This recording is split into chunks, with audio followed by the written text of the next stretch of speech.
We had seen about the ice class ships and other things. Now we will look at the icebreaker ship.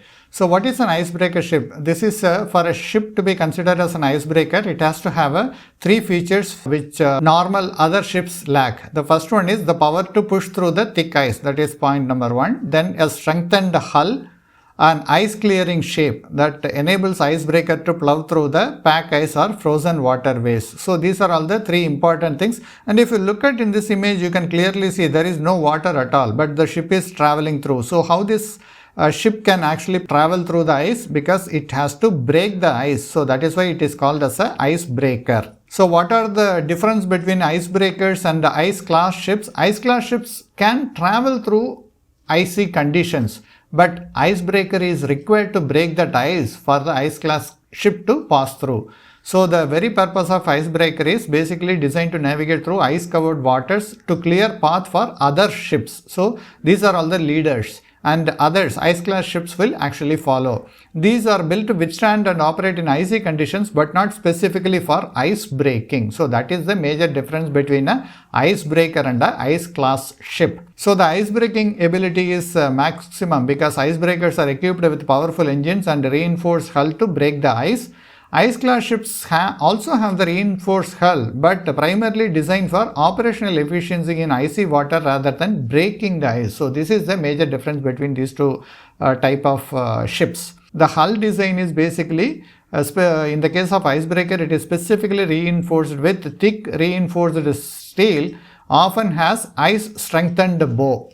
In the case of ice class ship, these have reinforced hulls but designed to withstand ice pressure, but not necessarily to break it. So they can withstand. If we remember, Nansen had actually designed his ship with a egg-shaped bottom. So that means when the ice pressure is actually putting on the ship, the ice will simply float away. So that is how he designed the ship for the traveling through the northern region, especially to reach the North Pole. He designed his ship specifically.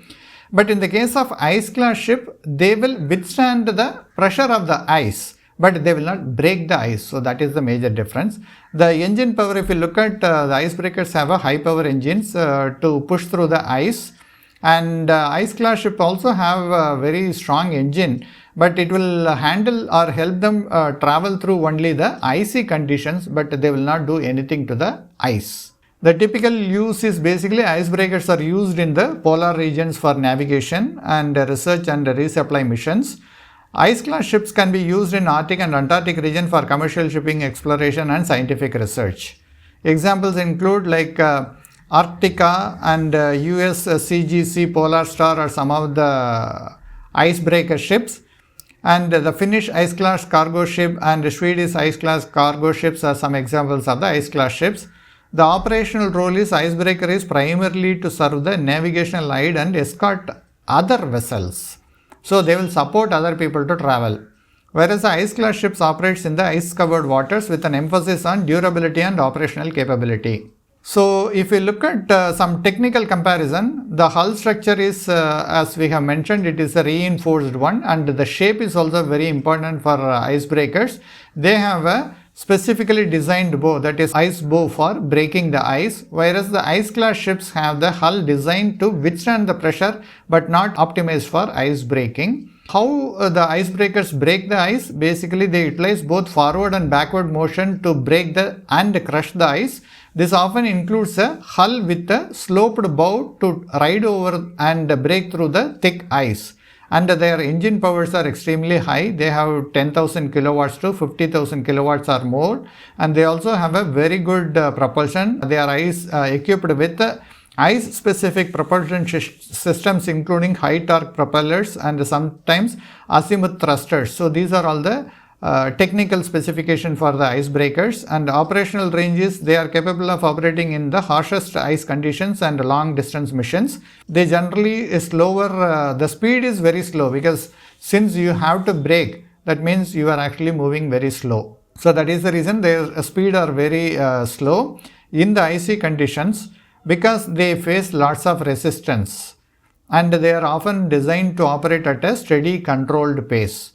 When we look at the ice class ship, their ice breaking capability is just limited to resistance against ice rather than breaking it. So they won't get corroded that easily. And they utilize the strengthened board to push through the thinner ice without specific braking capabilities. The power output of ice class ships are like 5000 to 15,000 kilowatts. And the propulsion is basically a standard propulsion. The range is they use a regular service in icy waters. Their focus is on commercial routes. And what are the ice class rating? The icebreakers do not have any assigned ice class because they break everything. Whereas ice class ships have a different class ratings. The crew and automation, the icebreaker requires a specialized crew training for ice operations. Ice class ships can be used by standard training. Any navigator or a sailor can be trained to use, can go through the ice class ships. Automation is possible in the case of icebreakers, and we can also study the real-time ice condition monitorings are possible. Similarly, ice class are basically more conventional navigation system with less emphasis on real-time ice conditions, because icebreaker is actually going to break the ice, so these will simply follow. What is the cost? Icebreakers are extremely expensive, whereas ice class ships are not that expensive. Maintenance is very high for icebreakers, but not that much. Ice class ships are not that difficult to maintain, but still they are pretty expensive to maintain. And here are some of the metrics. If somebody is interested to know, they can actually go through that. I'll be giving more information on the additional reading materials. And here with respect to few countries, we had given like what are the classification of ice class ships. So you can also go through different countries have different ice class classifications. And the main thing is Canada has a very different classifications. They have from 1A Super to 4. So because they traverse through this Northern Sea Route quite often, so they have 1A Super, which is icebreaker capable of navigating in all conditions. The ice thickness up to 2.5 meters they can use it, and they are generally used in the Arctic and Antarctic operations. So this is the highest classification.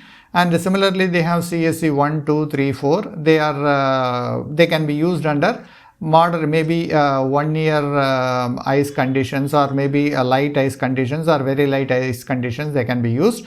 2, 3, 4 are other things, like the 4 is the vessel designed to use only in the very light area. So if the ice is up to 0.25 meters, they can be used. They are basically general commercial used in mild climates. So these are all the different classifications according to Canadian methods.